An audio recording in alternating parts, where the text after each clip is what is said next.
বন্ধুরা আজকে বানিয়ে দেখাবো লাউ ডাঁটা দিয়ে বড়ির তরকারি। এটি খেতে অপূর্ব লাগে। আপনারা যদি না বানিয়ে থাকেন কোনোদিন, একবার বানিয়ে দেখবেন, খেতে কিন্তু দুর্দান্ত লাগে। আমি আজকে আপনাদেরকে নিজে কিছু বলবো না, আপনারা নিজেরাই বানিয়ে খাবেন, তারপরে দেখবেন যে খেতে কতটা টেস্ট হয়, তারপরেই আপনারা কমেন্ট করে জানাবেন। তো চলুন শুরু করা যাক আজকের এই ভিডিওটি। সবার প্রথমে আমি এখানে গ্যাস ওভেনের উপরে একটি কড়াইয়ের মধ্যে দিয়ে দিয়েছি 2 টেবিল চামচ পরিমাণ সরষের তেল। তেল গরম হয়ে যাওয়ার পর দিয়ে দিলাম বেশ কিছুটা পরিমাণ মসুর ডালের বড়ি। এখানে আপনারা বিউলির ডালের বড়িও নিতে পারেন। তো বড়িগুলোকে গ্যাসের ফ্লেম লো টু মিডিয়ামে থাকা অবস্থাতে লাল করে ভেজে নিলাম। এবার বড়িগুলো ভেজে নেওয়ার পর সেই তেলের মধ্যে দিয়ে দেবো ফোড়নে একটি তেজপাতা, একটি শুকনো লঙ্কা, আর দিয়ে দিচ্ছি এখানে 1 টুকরো দালচিনি, 1 টুকরো লবঙ্গ আর 1 টুকরো ছোট এলাচ দিয়েছি। আর দিয়ে দিচ্ছি এর মধ্যে 1/4 টিস্পুন পরিমাণ গোটা জিরে। এবার এই ফোড়নটাকে কয়েক সেকেন্ড ভেজে নেব। তারপর এর মধ্যে দিয়ে দিচ্ছি 2টো বড় সাইজের পেঁয়াজ কুচি। তো পেঁয়াজটা এখানে একটু পরিমাণে বেশি দিতে হবে। তো গ্যাসের ফ্লেম লো টু মিডিয়ামে থাকা অবস্থাতে আমাদের পেঁয়াজটিকে ভেজে নিতে হবে, তবে কিন্তু সম্পূর্ণ ভাজা যাবে না। ঠিক এইভাবে যখন পেঁয়াজটা আধ ভাজা হবে সেই পর্যায়ে আমাদের দিয়ে দিতে হবে কেটে রাখা ডাঁটা এবং আলু। এখানে আমি লাউ ডাঁটাগুলো মিডিয়াম সাইজের করে কেটে নিয়েছি, আর ভালোভাবে উপরের ছালটাকেও ছাড়িয়ে নিয়েছি এবং পরিষ্কার জল দিয়ে ধুয়ে নিয়েছি। এখানে আপনারা আলু এবং ডাঁটা নিজেদের পরিমাণ অনুযায়ী নেবেন। আর এখানে আলুর পরিমাণ আছে 3টে মাঝারি সাইজের আলু। তো প্রথমে এগুলোকে মিডিয়াম টু হাই ফ্লেমে রেখে কিছুক্ষণের জন্য ভেজে নেব, প্রায় 2 মিনিট মতো। তো মিনিট 2 ভেজে নেওয়ার পর এর মধ্যে দিয়ে দিচ্ছি স্বাদ অনুযায়ী নুন।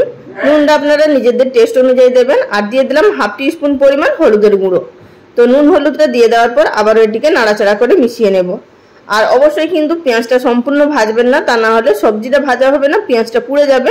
তো সবজির সঙ্গেও কিছুটা পেঁয়াজ ভাজা হবে। নুন হলুদ দেওয়ার পরে আরো মিনিট 3 মতো ভেজে নেওয়ার পর এই পর্যায়ে দিয়ে দিচ্ছি এর মধ্যে একটি মাঝারি সাইজের টমেটো, 1 ইঞ্চি আদা, 10 থেকে 12 কোয়া রসুন, আর দিয়েছি এর মধ্যে 2টো কাঁচা লঙ্কা একসাথে বেটে নিয়েছি। এবার গ্যাসের ফ্লেম লো টু মিডিয়ামে থাকা অবস্থাতে এটিকে নাড়াচাড়া করে ভেজে নেব যতক্ষণ না হালকা একটু কাঁচা গন্ধ চলে যাচ্ছে মশলা থেকে। মশলাটাকে 2 মিনিট মতো ভেজে নেওয়ার পর দিয়ে দিচ্ছি এর মধ্যে কিছু গুঁড়ো মশলা, যেমন দিয়ে দিচ্ছি ঝাল অনুযায়ী লাল লঙ্কার গুঁড়ো, আর দিয়ে দিলাম 1/2 টিস্পুন পরিমাণ জিরে গুঁড়ো, আর দিলাম এখানে 1/2 টিস্পুন পরিমাণ কাশ্মীরি লঙ্কার গুঁড়ো।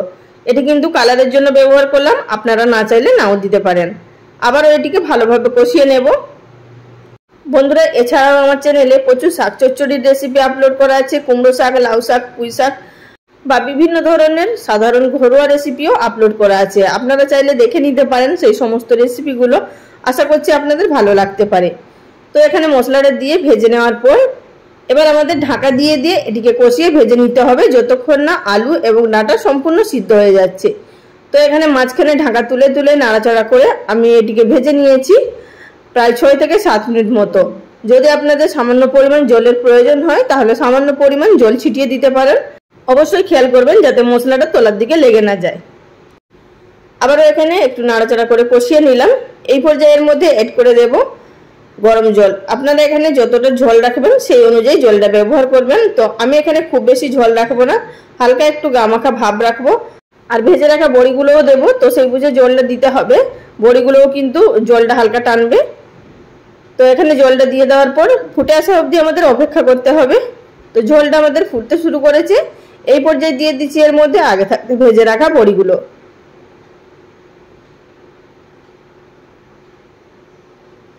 সমস্ত বড়িগুলো দিয়ে দেওয়ার পর আবার এটিকে নাড়াচাড়া করে মিশিয়ে নেব। মিশিয়ে নেওয়ার পর ঢাকা দিয়ে এটিকে আবারও 5 মিনিটের জন্য রান্না করে নেব, যাতে করে বড়িগুলো সফট হয়ে যায় আর বড়িগুলোর মধ্যে যাতে করে ঝোলটা ঢুকে যায়। ফিরে এলাম 5 মিনিট পর। এবার ঢাকাটা তুলে নিচ্ছি আর আপনাদের এখানে দেখিয়ে দিচ্ছি ডাঁটা, আলু, বড়ি সবগুলোই কিন্তু সিদ্ধ হয়ে গেছে এবং ঝোলটাও হালকা গামাখা ভাব চলে এসছে। আশা করি আপনারা সেটা দেখে বুঝতে পারছেন। তো বন্ধুরা আমাদের এখানে রান্নাটা প্রায় সম্পূর্ণ তৈরি হয়ে গেছে। এবার গ্যাসের ফ্লেম বন্ধ করে দেব, ঢাকা দিয়ে কিছুক্ষণের জন্য স্ট্যান্ডিং টাইমে রেখে দেব। তারপর আপনারা গরম ভাতের সঙ্গে পরিবেশন করুন, খেতে অপূর্ব টেস্ট হয়। বন্ধুরা আপনারা একবার হলেও বানিয়ে দেখবেন, খেতে দুর্দান্ত লাগবে। তো রেসিপি যদি আপনাদের ভালো লেগেছে অবশ্যই লাইক কমেন্ট করে জানাবেন। আজ এই পর্যন্ত, সবাই ভালো থাকবেন। নমস্কার।